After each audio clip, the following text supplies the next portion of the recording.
Hello. Oof, my goodness. Hello. Hello. I'm Stuart, you know me. This is Mr. Matthew Buck, a.k.a. Film Brain. Hello again. How you doing, mate? I'm doing okay. How are you? I'm all right, cheers. But I'm very excited, for you have brought a gift. Yes. A gift for the sofa. I have managed to lug this across several trains. Oh, God. With the power of sellotape and broken dreams and an Asda bag. If you're ever on a train, there's usually broken dreams involved, in my experience. Right. And the smell of farts. Yeah, oh, lovely. And preferably a really broken toilet. That's always a joy as well, yes. Isn't it? Yeah. The joy of trains. Anyway, screw trains. We're going to look at some DVDs. You very kindly brought me some of your DVDs you do no longer need. Yes, of which I have plenty, to be honest. The clue is in the name Film Brain. It's really getting to be a bit of a problem. He brought presents. He can come. Nicolas Cage on top. Yeah. Now we're talking. That might have been strategic on my part, just starting off with Nicolas Cage. We're starting on a high point. I'm going to get... Oh, good God, I've just... That might not be the only one. Oh, now we're talking. Right, we're going to start here and continue in. What have we got in the Film Brain box of excitement? We start with Nicolas Cage in Justice. Or Seeking Justice, as it's known in many other places, but for some reason in the UK, it's only known as Justice. Justice. And I saw this in the cinema. I have never heard of this bloody film. Guy Pearce is in it, January Jones. So this film, I remember going to see it when it first came out, and I actually laughed at it quite heavily. Is it a comedy? It's not a comedy, no. So Nicolas Cage plays, I think, a professor or someone in New Orleans, and his wife, played by January Jones, gets attacked, and while she's in the hospital, he gets propositioned by someone working for a vigilante group. I saw a trailer for this. Yes. Yes. So the scene that made me really start laughing, Guy Pearce is the head of the vigilante group, and it turns out that nearly everyone in New Orleans is in on it, because of course they fucking are, and this is the kind of movie where they do that.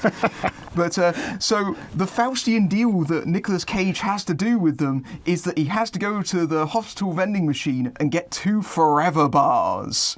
And Forever bars? Yes, that was the part that made me start laughing, because that would in no way ever be a chocolate bar brand. And so you have this hilarious scene of Nicolas Cage going up to a vending machine and doing the most suspicious ordering I've ever seen. Like, there's a cop sat across from him and he's looking of course shifty, there like, is. Yeah. I'm like imagining someone going like, "Don't mind me, I'm just ordering my Kit Kats." my in no way crime-oriented kicker. I kind of want to watch this now. This also has one of the most hilarious lines I've ever heard. It's one of the most generic action movie lines I've ever heard. So the finale of the film is, of course, set in an abandoned environment, and Guy Pearce, I think, says to Nicolas Cage, "How about we meet your wife at the abandoned mall next door?" Oh my God. Somewhere the location scout is saying, yes, that was easy. I think I was laughing at this so much that the audience was starting to laugh at it as well. It's one of those ones where someone starts and it just sort of causes a ripple effect across the entirety of the audience. Right, that's sold. That's going on the good pile. I'm always up for some Nicolas Cage, and ridiculous Nicolas Cage is best Nicolas Cage. Except maybe for Raising Arizona, that was great. Anyway, Blue Iguana, I have not heard of this. This film actually came out last year. My God, Sam Rockwell in it, but they're in London by the looks of it. This is a British film, yes. They look at the production company. I don't know if this will be picked up on the camera. UK Film Studio Productions. This week on generic company titles, UK Film Studio Productions. Is this a heist movie or something? It is a heist movie. I have not watched this one. Yeah, it's a very, very new one, actually, and I figured it would be in your interest, given that it's a British production. I mean, I can't work out when it was shot, because obviously it came out in 2018, but I would suspect they shot this a couple of years ago, and especially because no one's actually heard of it, apart from the fact that Sam Rockwell's in it. It's not a particularly good movie, as you would probably expect. It plays the she's all that trope straight. Phoebe Fox's character there, she's got the whole glasses and hair up thing, and oh my goodness, she's all gorgeous, but it's also weirdly violent. Weirdly, the tone is kind of all over the place, so I think they're aiming for dark comedy. The guy that directed it, Hadij Ajig, he's the guy that directed that Sean Bean movie Clean Skin a few years ago. Oh my God. Yes. That's a movie I'd forgotten existed. Yeah, that's a movie I forgot I saw in the cinemas. But yeah, this movie, Natural Born Drillers. I love the little policeman. He's my favourite. He's not really much of a character in the movie. Need a policeman on the front for some reason. Yeah, I don't know why he's on the... My one question... Is the blue iguana of the title a gemstone? Yes, it is. That explains the cutouts in the show. Yes. Yep, right. Sold. They clearly had a lot of money on that movie as well because they shoot in the Natural History Museum in bloody London. hell. Yeah, like a stunt work and action sequence. You can't do that without them noticing. Good grief. Not that I've tried. Steve Coogan is the... Oh, man, I remember this being released. Yeah, the parole officer. Well, when in Norwich, do as the Norwichanians do. Bloody hell. Got to have a Alan Partridge reference in here somewhere. I remember when this came out, the poster for it actually had, or it might have been the VHS, had quotes from other Steve Coogan characters, including Alan Partridge. That's weird. Making comments about the movie. Well, that's one way to get brand recognition. Unfortunately, it's just generic quotes on this one. I think is that Ben Miller? Ben Miller with dyed blonde hair. Yes, Ben Miller. Lena Headey. That's supposed to be Lena Headey at the front. Oh my God, Cersei Lannister herself. Yeah. There she is with her face reversed. Yeah, let's look at that one. Oh, bloody hell. Om Puri's in it. And Fish Holding Man. Simon Pegg has a very early appearance in this movie. Oh my God! What year was this actually? 2001. Bloody hell. He has no lines in the movie. There's a sequence where they're in an art gallery and Steve Coogan, he accidentally knocks the dick off a sexual fertility statue. And but we've all done it. Yeah, he sticks it back on with gum, and then the next person that walks up happens to be Simon Pegg, and the willy just goes less erect. Oh, visual knob gags. This is meant to be pretty poor. I've never actually seen it, but it's not great. Yeah. I mean, it could be funnier. I mean, it's clearly dated. He's holding a VHS tape. Apparently, Steve Coogan said he wished it was better, which we can say that about anything, really. Couldn't to be honest, I've seen a lot of movies that Steve Coogan is in. They're a bit shit, to be honest. Yeah. This isn't the worst of them by any stretch of the imagination. Around the World in 80 Days. The Dinner with Richard Gere. Oh my God, I've never seen that one. That's where they... Did we mention this the other day? The one where they're sitting around talking about their kids who've done something bad. Yeah, their kids have set a homeless person on fire. I'm going to be honest, I didn't realise it was that bad. Yeah. That's... Wow. So, moving on. Yeah, bloody hell. Jean-Claude Van Damme looking very fucking tired in Black Water. Yes. Or Oil, as we call it. Alongside Dolph Lundgren. And you are right to say that he looks really fucking tired because, man, does that describe his performance in this movie. They sell this as Lundgren and Van Damme working together for the first time. Yay! Dolph Lundgren is in this movie for about 10 minutes and they only very briefly work together. It is probably correct in that they are actually two good guys for a change because of course, Universal Soldier. Yeah, yes, they've done good guy, they've bad done guy, at least 3 different Universal Soldier movies where they are where they are good guy and bad guy. Although I think the last one they were both playing bad guys, so I don't know how that works out. But yeah, they've done loads of movies together, but they've hardly really teamed up. This is supposed to be set on a submarine. I was going to say, it looks very submarine-y, and obviously there's a it looks like it's on the photos, but they clearly shot this on a ship. So there's I think there's a subtle but very noticeable difference in that. And through the film, you kind of realise, oh no, they haven't actually got a submarine, have they? They're just shooting on a boat and pretending it's a submarine. Submarines are expensive, guys. Yeah. So I'm going to move this bag, actually, because it's really blowing out the contrast on the camera, I've just noticed. Oh, excellent. Hang on. Let's tip out the DVD joy. Spoilers. Yep. Managed to fit a lot of them in there, like Mary Poppins. Let's put that there and hide the sting, which we haven't seen yet, honest. This is another fairly recent film. I think this came out last year again, and I just picked up in a charity shop. And I've never heard of it. Never heard of it. Again, probably not the only Dolph Lundgren movie in the bag. Oh God, as long as Kindergarten Cop 2 isn't in there, I'll survive. Speaking of fairly recent movies, I was actually a bit disappointed by this one because I was hoping it would be a bit more fun. So this is an Australian-Chinese co-production. Lai Bingbing, Kellen Lutz and Kelsey Kelsey Grammer, Frasier himself. Yes. Sideshow Bob. So this is sort of like an Indiana Jones ripoff, but notable.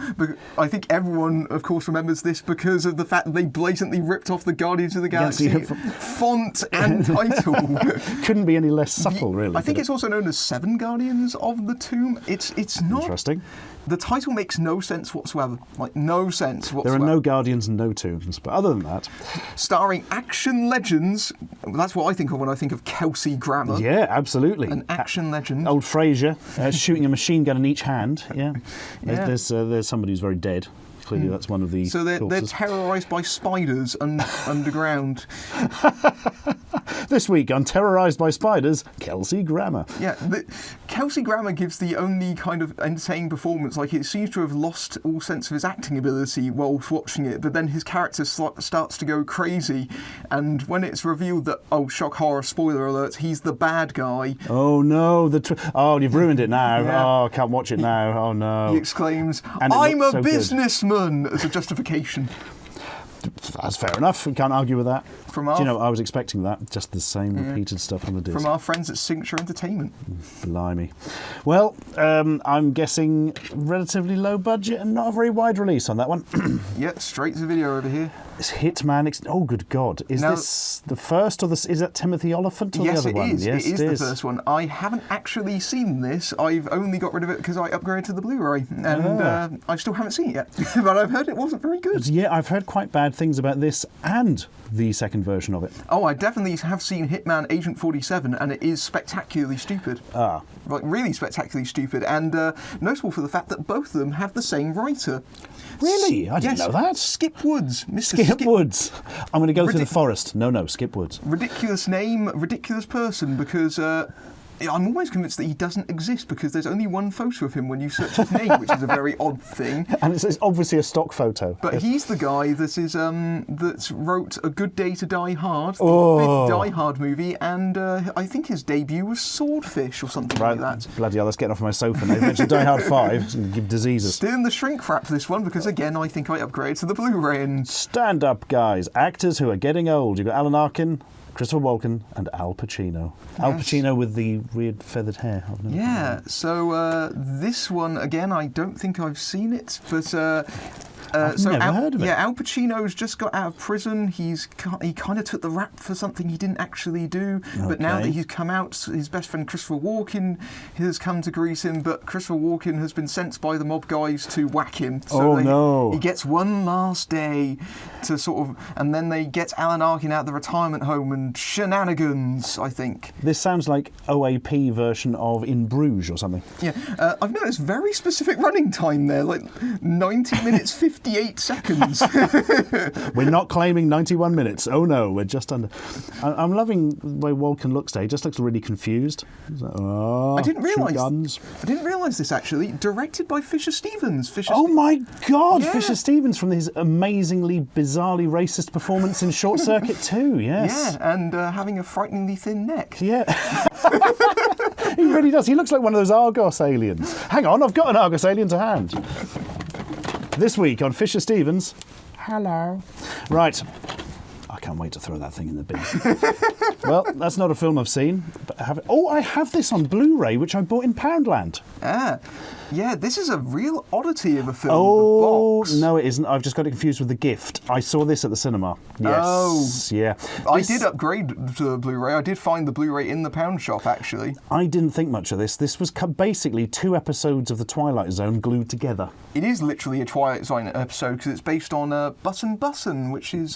who's that by? Who is that by? It is... Richard Matheson, yes. Oh, he was a big-time Twilight Zone guy, wasn't he? Yes.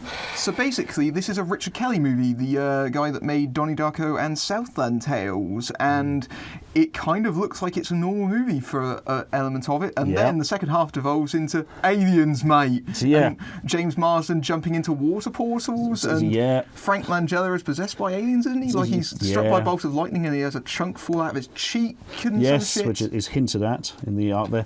Yeah, I just didn't think this was very good. It started off as quite a promising sort of thriller with a slight sort of Twilight Zone-y edge, because it's based on a Twilight Zone episode. And then it's literally, well, okay, that bit's done, let's have some crazy alien shit. It doesn't hold together. Has Richard Kelly done anything since this one? Not to my knowledge. Maybe he was beaten to death by an audience. I have noticed something really good, though. It kind of looks like Cameron Diaz's phone there is a banana. Yeah, that's made my day. Richard Kelly as a writer is a real odyssey in that he kind of struck it big with Donnie Darko, and then everything since is just kind of that same weird preoccupation in Donnie Darko, but with no sort of evolution since. But it did spawn the wonderful sequel, S. Darko. Yeah. Did you ever read the script that he wrote for the movie Holes, the adaptation of the book, which was completely fucking insane? Because is that the one that he ended up filming the Sigourney Weaver in? Yeah, Shia LaBeouf, the Disney movie. Yeah. So he wrote a script for that where I think it was set in a nuclear holocaust or something like that, and they're digging up the bones of dead people. I remember reading that. That's not what the book's about, is it? No, it's like he went completely off book. It is the most pure slice of Richard Kelly I've ever read, and I want to read this now. Yeah, it's easily available. Just Google that script. It is a real oddity. Bloody hell. Right, next up on the agenda of fun. Oh, Police Story with... Do you know I don't have a copy of Police Story? I do now. Thank you. Hong Kong Legends. I upgraded to the Eureka set, so... this is from D'Agostini. So it would have been a part work. Yes. Free binder with issue 2. Yeah, they actually had a Hong Kong Legends line of... they actually did that for quite a while. Funnily enough, I actually think that there's a couple of titles on this line that weren't actually released by Hong Kong Legends properly. And so their only releases were on this. Interesting. I was expecting something quite strange. Here's all the bullshit I was looking for.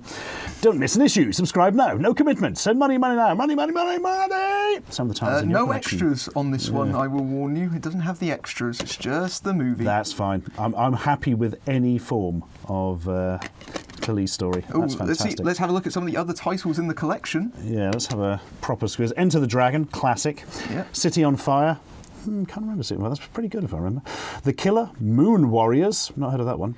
Way of the Dragon, Project A, Full Contact, Once Upon a Time in China, and many more. An interesting little set, that. Yeah. Oh, that's excellent. If you are watching this video and you haven't seen Police Story, please watch Police Story immediately after you stop watching this video. It's and then great. You realise how many times it's been ripped off. Oh, yeah, bloody hell, hasn't it ever? Good God. Right, One for the Money with Katherine Heigl. No, you will not fall off the sofa. I think the jokes write themselves with that title. I think that's a very bold assertion. Again, I think I upgraded this to the Blu-ray because I just found the Blu-ray in the pound shop as well. So she's looking for a few not-so-good men. I don't think I've heard of this film. This is a book adaptation. I think it's... Yeah, so this is like a series of books. Based on the best-selling book by Janet Ivanovic. So she plays Stephanie Plum, who I think has a series of books, and I think this was meant to be a franchise, but no one saw it, so it didn't happen. Oh, so that's the end of that then. Yes. Is it any good? As I understand it, no, because Katherine Heigl does not have a high-quality threshold. Oh, dear. Well, she's a bright, attractive, confident woman whose entire life has just taken a sudden turn in the totally wrong direction. Is it a drama, a comedy? It's supposed to be like an action comedy, but it's, comedy, a slither of action, probably. Well, directed by Julianne Robinson. You are the weakest link. Hey, reference. Right, next up, Nicolas Cage, Vengeance. He is the law. So we were talking a little bit earlier about how on supermarket shelves they always pick things by cover art, so they always make them look exciting. Yep. This is what we call blatant lies cover art, because it makes it look like a really hard action movie. That is Don Johnson, all your favourites. Not what this is. This is not what this is at all. This is actually what I would describe as a really kind of moody drama. And if you're going into this expecting Nicolas Cage wild shenanigans, no, this is not that at all. Oh, this is disappointed now. This is incredibly subdued Nicolas Cage, like really, really dialed back and subdued. Vengeance is not even the full title. Oh. The full title is actually Vengeance, a Love Story. Oh. Although I believe it's based off of a book, and they've slightly edited down the title, because I think the original title is something like Vengeance it's a rape story. Oh! Which is true to the content of the story. Yeah, Vengeance, a love story. Yeah. This one actually has a little bit of a strange backstory in that I think Nicolas Cage was going to direct this. Holy shit! I didn't know he directed. Yeah, he was planning to direct this movie, and I don't know what happened there, but yeah, he's very, very subdued, and it's not really him going into action after people until maybe like the third act of the movie. But yeah, this has just reminded me of a Nicolas Cage film I got in Poundland on Blu-ray called Tokarev. Oh, that had Tokarev. 43 titles as well. Yeah, that had some other title that I can't remember the name of, and I can't be bothered to scratch my brain to find out. It wasn't awful, but it wasn't particularly good. I will say that Don Johnson was good in Vengeance. I'll say that in passing while we're moving on to the next one. Props to Don Johnson before The Sting, which is a classic. I have this on Blu-ray because I wrote a heist film, so me and Riyadh sat down and watched The Sting again because it's bloody great. Yeah, again, I upgrade this to a Blu-ray because I have it in a box set with some 70s movies like Earthquake, Smokey and the Bandit, and Animal House, which is that's a weird selection of movies when you think about it. Right across the range there, isn't it? Yeah. Weird thing, when I was watching this back, I had a very specific memory of how it ended, and it doesn't end like that. I was completely wrong. And so I thought, well, it's obviously an alternate ending. Looked it up. No. Oh. I totally fabricated a different memory of the ending. Maybe you fabricated the ending of The Sting 2 with Jackie Gleason. It's possible, but I don't think I've seen The Sting 2, so... Nor has anyone else, I don't think. Even the editor didn't, yeah. Yeah, this is such a great film. Just a really nice, incredibly strong sword story, procedural sort of, heist film, really. Of a sort... and with many, many good actors doing good things. Yeah, The Sting, it's renowned as a classic for very, very good reason. 7 Academy Awards, including Best Picture, 1973.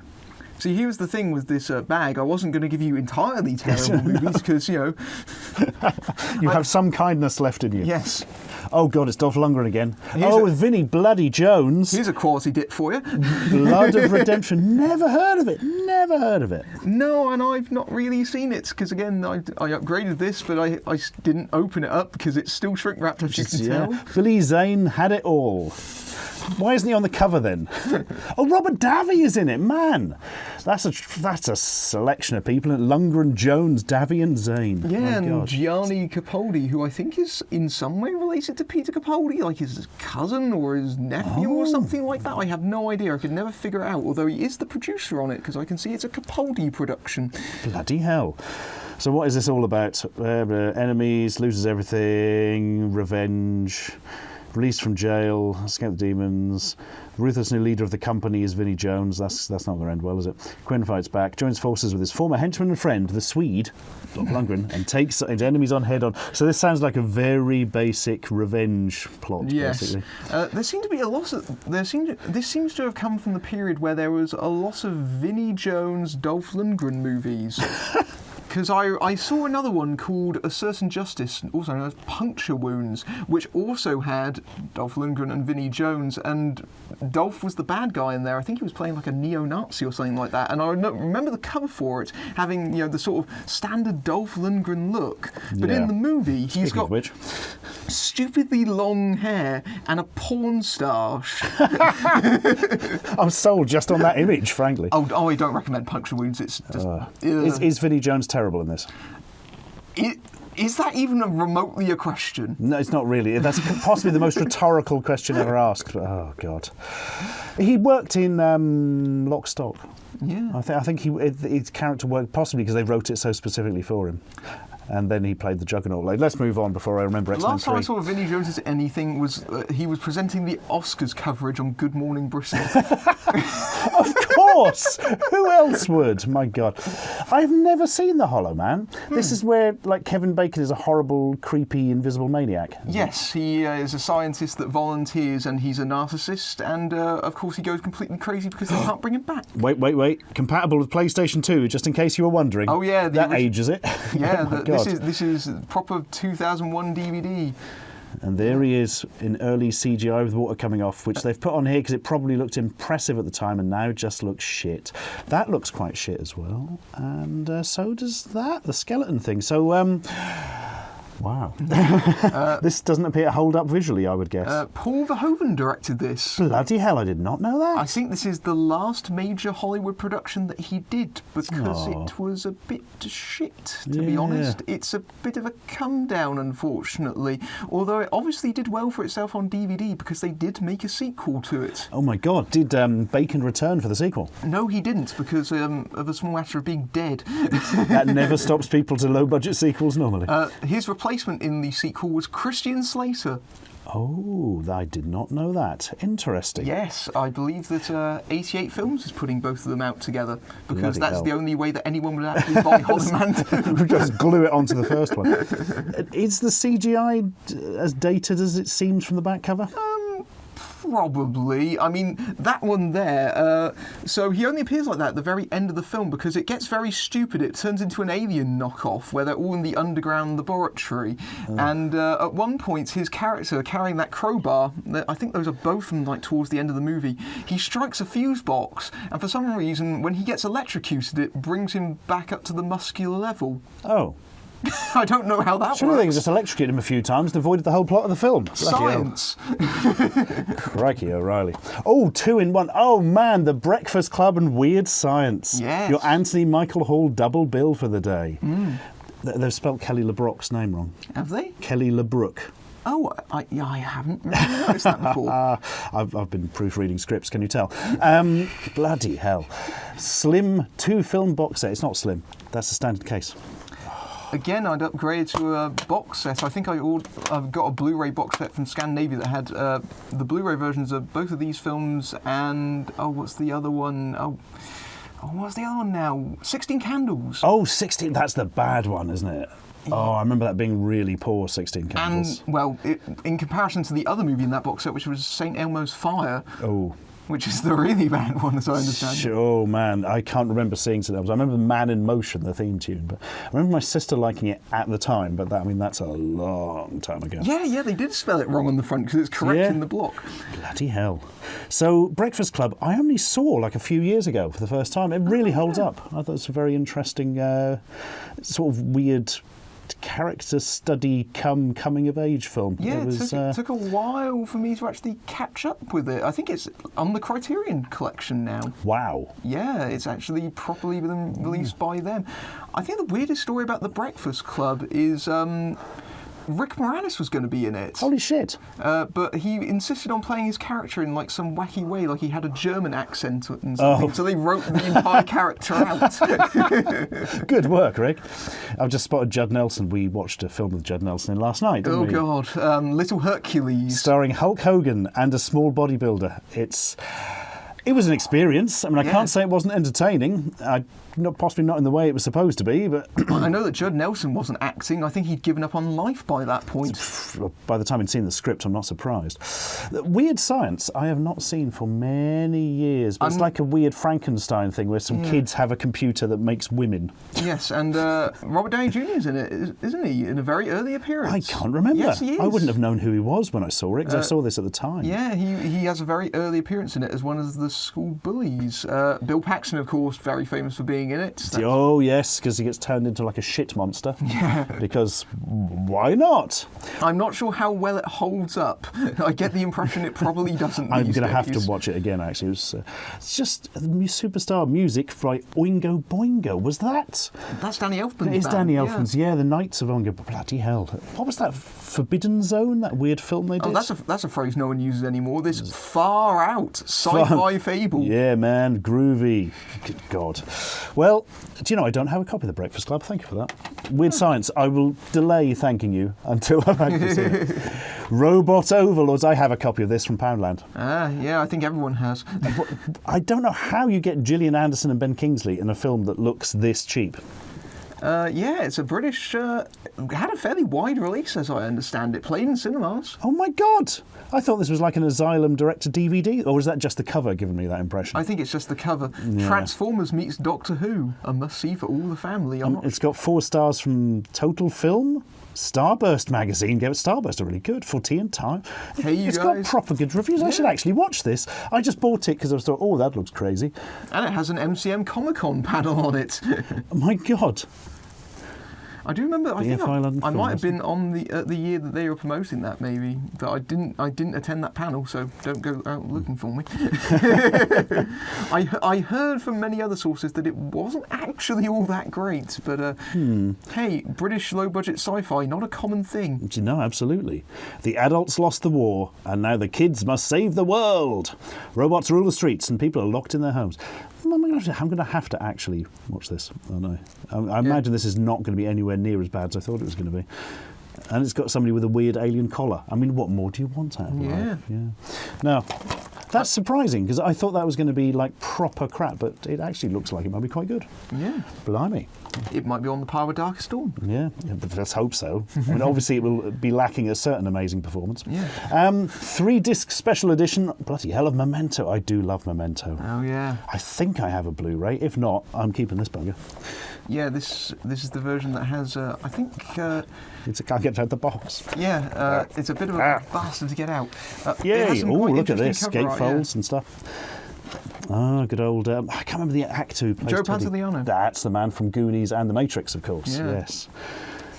Man, if you've never seen Memento, guys, early Christopher Nolan film, really good. Sort of, the story plays out backwards as it's from a man who cannot make new memories that last for more than 24 hours. Basically, when he falls asleep, his memory disappears. It also has Carrie-Anne Moss, who's in The Matrix. This one has an Easter egg where you can play the movie in chronological order. That's interesting. I can't remember. I think it's a bit of a faff to do it. Like, you have to fill out...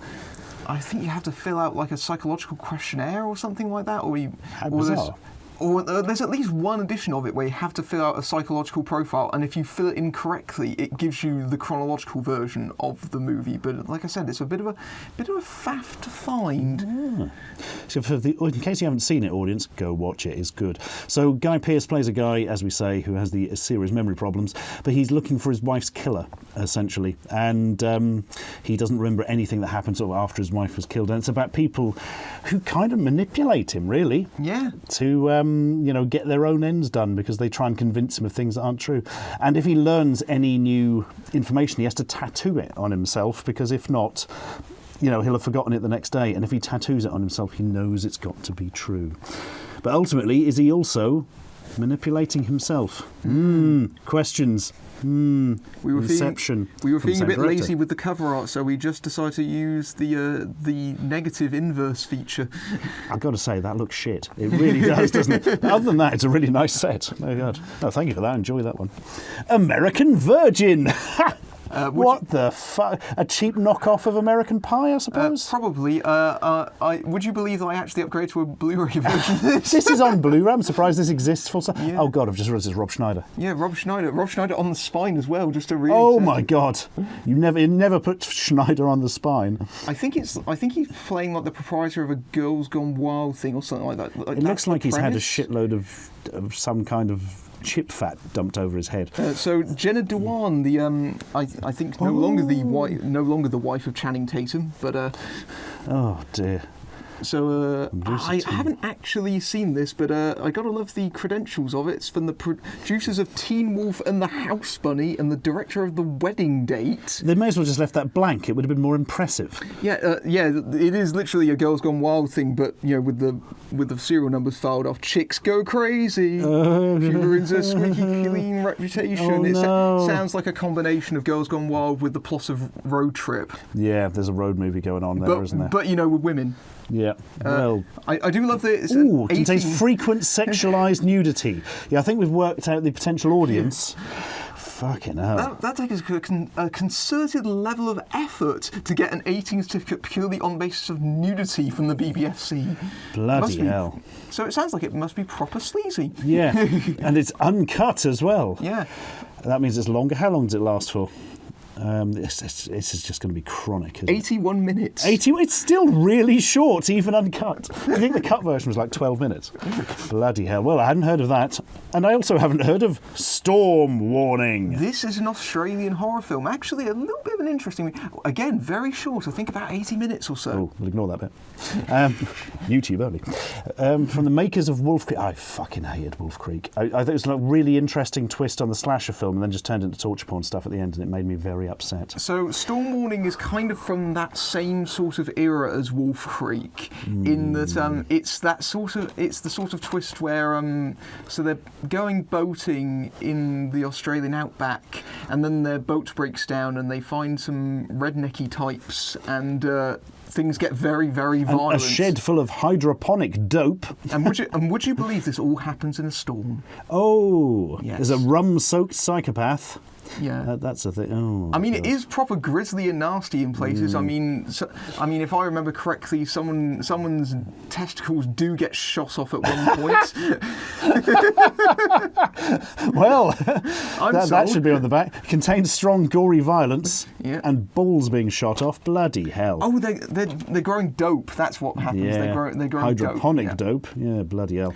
So I remember the ending to this movie being slightly abrupt because it has a big gore moment at the end of it without giving anything away, and then as soon as it happens, it's maybe about 5 seconds before the credits roll in, which is maybe the way that other movies should do it. So. Yeah, right, there we are, that's the final shot, bye. Yeah. There's a lot of barbed wire in this movie as well. I do love me a horror film, but I'm far more in the psychological ghost story kind of stuff than there is a load of gore flying. It just sort of It is sort of psychological, and then it gets very, very gory. A bit like Wolf Creek in that sense, I suppose. And the Grand... Now, I've heard of this film, but I've never... I just remember seeing it advertised anywhere, but I don't know anything about it. Again, I upgraded this to a Blu-ray sight unseen. I've definitely not seen... Oh, the epic story of the man who taught Bruce Lee. Is that what it's about? Yeah. Ah. Is it the same guy that they make loads of films out of under the Ip Man series? I can't remember. Yes, it is. It is about Ip Man, which of course is going strong. Is still going strong as a franchise with Donnie Yen. Bloody hell! Is it? Have you seen this? Is it any good? I've heard it's very, very good. Now it's a one car wide, and I think this is the shorter version of the movie. They never released the longer one in the UK, unfortunately. So this is the sort of cut down Weinstein Company version. Do you know? I'm going to show my ignorance here, but from the cover, I thought it was, and I've just seen this around as a poster called The Grand Master and saw nothing else about it. I thought it was like a mafia film or something because of his hat and the trench coat. It makes it look like a mafia film. Like it gives no sense of what that film actually. Like looking at it, he is in kind of about to fight pose, isn't he? Yeah. It's a good shot from the film. I remember that this was a particularly notable fight scene, but you wouldn't know what the hell it was about. So that's helpful. And I remember that was the poster they used to advertise it everywhere, which might be why no one went to see it. Oh, but I'm really interested. I should definitely watch that. Before he trained legends, he had to become one. Sold. And finally, one of my favourite films, The Blues Brothers, which I of course have on Blu-ray the second it was released because I fucking love The Blues Brothers. I think I bought this in Virgin Megastores for £2, which probably shows you how old it is. Oh my God, Virgin Megastores, yeah, that's a blast from the past. Not even Zavvi, Virgin Megastores. It's a very bare bones sort of cover system. Then what's the disc like? I think it's the first release of the movie. So when they first, do you remember when DVD first existed? Oh yeah. The first release of The Blues Brothers, you could only get The Blues Brothers with its sequel as like a double feature set. That may be why I didn't buy it for a few years. Not a big fan of Blues Brothers 2000 on the grounds I've seen it. And I've seen it as well. I've seen it. I remember weirdly, I saw it in the cinema when they would, those sort of like Saturday morning kids club DVDs. Oh yes, yeah. Because the sequel is a PG. They showed that as the Saturday morning kids club viewing, and I remember watching it, and the strip club scene happened, and my mum covered my eyes. Man, the sequel is so bad. But this is a great film. Such a sort of lightning in the bottle thing at the time. I actually I saw this in the cinema. Actually, they re-released it very briefly for the 30th anniversary. It did play in cinemas, and I don't remember. I would have gone to bloody see it. I think they had it in the wrong aspect ratio, unfortunately. But I didn't. Thanks, guys. I didn't kick up too much of a fuss. I'm going to ask you now, what was the first DVD you ever bought? That's a very good question. I think it might have been the first one I properly bought I know the first one that was bought for me was Disney's My Favourite Martian. Oh my goodness. Yeah, that's Christopher Lloyd, isn't it? Yeah, I still have my copy of that to this day. I think I keep it primarily for sentimental reasons and also because I have a really hard time throwing anything away. Oh, you'd have to tell me about that, yeah. I feel the pain of that one. I think oh my goodness, what would be the first one I actually bought? Might have been Executive Decision, the Kurt Russell, Steven Seagal movie. You know, the one where he gets sucked out of a plane 40 minutes into it. Yeah. Bloody hell. Like $7.99 from W.H. Smith's. I'm trying to think of the first one. I've asked you the question. I can't think of the answer myself. It was Mars Attacks. Because it was before we had like a DVD player in the house or anything, and I bought a new PC and it had a DVD-ROM drive on it. Yeah, I was the same. I could only play that My Favourite Martian disc on my computer's disc drive. Bloody hell. Yeah, definitely Mars Attacks. And then I think I sent off to America to get Fight Club because it wasn't available over here. And also it was censored in the UK as well at first. Oh. They cut a couple of seconds of violence out of the first release of Fight Club because the bit where Jared Leto's Angel Face gets beaten the shit out of. Oh, yes, God. They thought that kind of was a bit too explicit even at the 18 categories. I didn't know that was Jared Leto. Because there was a lot of controversy when that movie came out because everyone thought it was sort of pro-fascist, pro-Fight Club, and then they actually saw it and realised it was criticising those whole things. But of course it's celebrated by people who are too stupid to understand the satire. And that sums up quite a large percentage of the internet these days, doesn't it? My God. Deary me. Well, let's not end on a down note. Oh wait, that's even worse. Fisher Stevens. So, here's an episode of Columbo where he played like a movie producer, but he looked like he was about 12, and it was a very strange casting. Anyway, that's irrelevant. Mr. Matthew Buck Filmbrain, where can people find you on the internet if they wish to do so? You can find me on YouTube under Filmbrain. I'm FB_BMB on Twitter, Filmbrain Reviews on Facebook, and FilmbrainBMB on Tumblr.